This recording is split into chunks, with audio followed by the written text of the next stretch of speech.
We're now going to move on to some modelled writing. And modelled writing is me recording me writing live so that you can see the whole writing process whilst I describe what I'm thinking.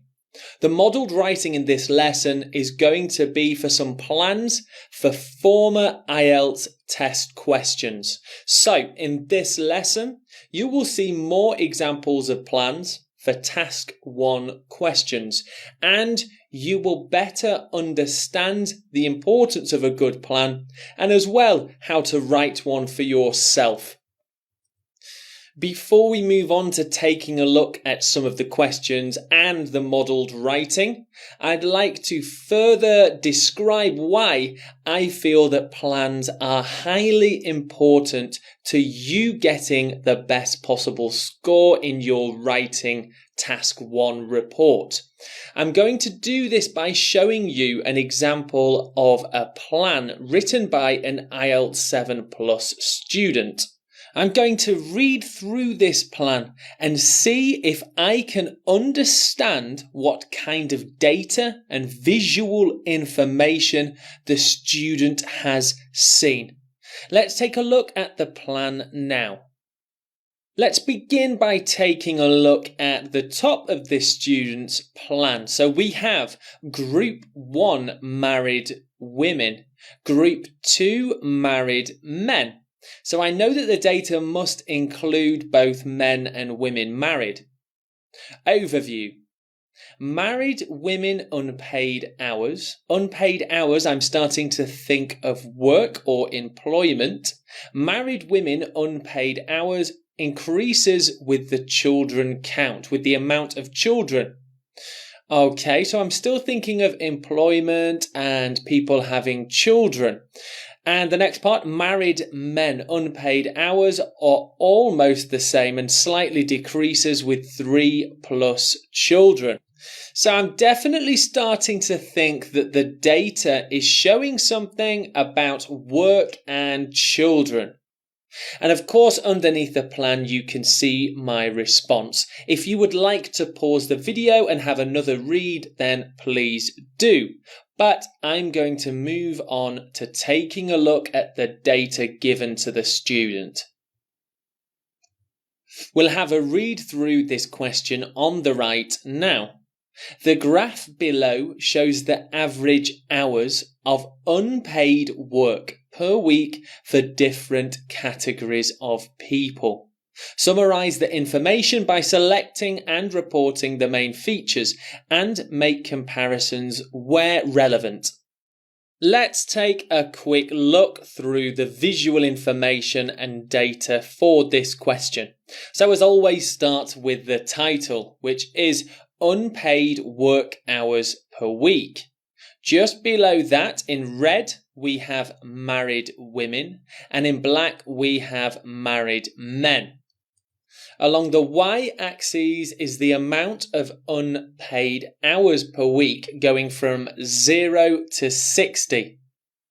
And along the x-axis we have without children, with 1 to 2 children, with 3 plus children. Having a quick look at the data presented in red for married women, we can see that the amount of unpaid hours increases. Whereas with men, it actually looks like it decreases slightly. Now we'll return to the plan and see if the student has really understood this information and if they have a plan that will help them structure their report. Beginning with the grouping of married women and married men, yes, I think that makes perfect sense to split the data and organize our writing into logical paragraphs. And the overview, married women unpaid hours increases with the children count. Yes, that is also what I saw straight away. And for married men unpaid hours are almost the same and slightly decreases with 3 plus children, which is something that I noticed straight away. We can see from this student's example that by creating a plan, firstly, we can easier understand the data and visual information given to us on the day of our test. And secondly, it helps us to think about the structure of our report. So 2 very important reasons that I think you should write a plan. Okay, well done to that student. It's time for us to move on to our example questions and the model write of plans. Let's take a look at the first question now. The line graph shows the production and demand for steel in London over 4 years. Summarise the information by selecting and reporting the main features and make comparisons where relevant. So here is our line graph. Let's take a look at the data shown to us, again starting with the title. So we have steel production and demand in London. To the left, on the y-axis, we have millions of tonnes, from 2,000 million tonnes all the way to 7,000 million tonnes. On the key on the right, we can see in blue, steel produced, and in orange on the dotted line is the steel demand. Across the bottom are the 4 years from 2011 to 2014. So now that we've had a quick read through the data and we're starting to get an idea of what we are being shown, it's time for us to move on to creating a plan. Let's begin our model right.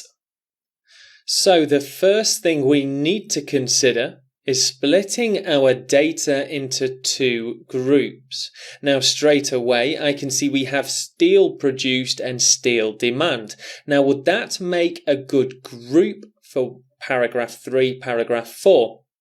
If we grouped them, we wouldn't be able to easily make comparisons, which of course is a big skill in describing this data here.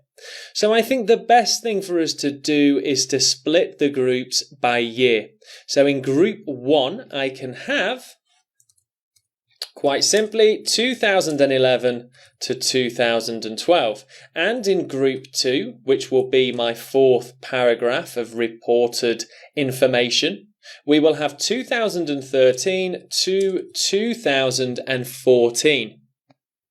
Now for the overview section of my plan. So, how can I quickly summarize this data here without giving too many specific facts and figures? I think I'll go with SP, which you may know is steel produced. So, the overall picture for steel produced is decreased quite highly over time. And then we will have SD for steel demand. So generally speaking, dropped here. So we can say dropped although recovered well. So I have SP, which is steel produced. Overall, steel produced decreased over time, and it was by quite a large amount, although for the overview we don't need to go into very specific figures. And then for steel demand, it dropped but then recovered to a reasonable amount. So there is our first example question and plan, and that's exactly the process that you will need to follow when you see the data and you analyze the data and then create your own plan too.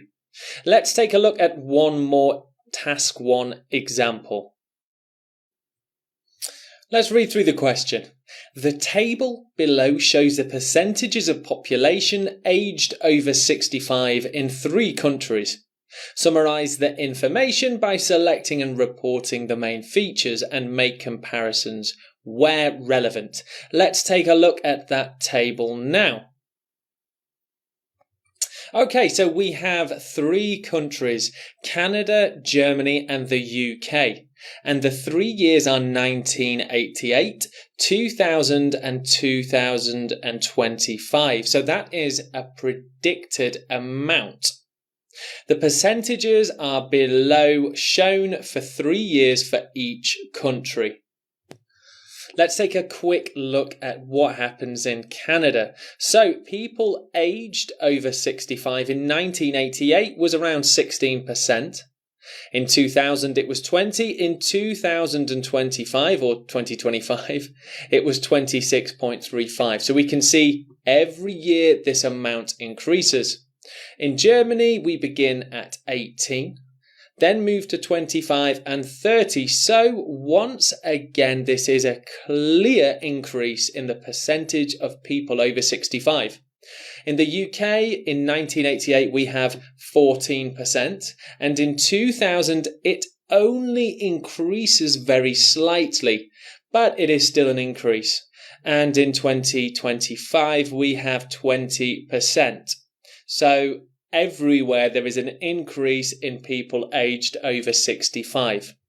I've now got a quick overall idea of what is happening in this visual information and data, so it's time for me to write my plan. Once again, for a Task 1 plan, the first thing that I need to consider is the grouping of this data, splitting the data into 2 groups to structure my report. What's interesting about this table is that we have 3 countries and 3 years, which are the obvious ways to split the data. Because it's an odd number, it means that our grouping will be uneven. I'm going to go with group 1 as being 1988 and 2000. And for group 2, I'll go with 1 year, which will be 2025. There will be more to describe in group 1, and that's because we have all this set of data here. And in group 2, we only have this. But we want the paragraphs and the group descriptions to be equal, so I will just pick a few features. Having slightly uneven groupings won't matter much as long as you describe the most important aspects of the data. It's now time to have a look at our overview plan. I think from describing the table earlier, the most important thing that we can describe simply without going into too much detail is to say overall people aged over 65 increased in all countries and all years. In fact, for my overview paragraph, I may not want to write much more than this for it, although I could say, just to add another sentence, UK 1988 to 2000 was slight in its increase. It actually only increased around 0.5%, which was definitely the lowest amount of increase. I could possibly say that in my overview. So that's all for my plan. I've grouped the data, I've analysed the information so I understand it more, and I've created a plan. And I know that this plan will help me structure a high-scoring Task 1 report. I'm now going to show you a question that I want you to write your own plan for in the Q&A section. So let's take a look at that now. I'm not going to go through the question and go through all the different data and visual information with you because I want you to do this practice activity on your own. Analyze the data, have a look and understand the information you are being shown, and then write your plan. Put this in the Q&A section and then we can give each other some feedback. Best of luck with this practice activity, and I'll see you in the next lesson.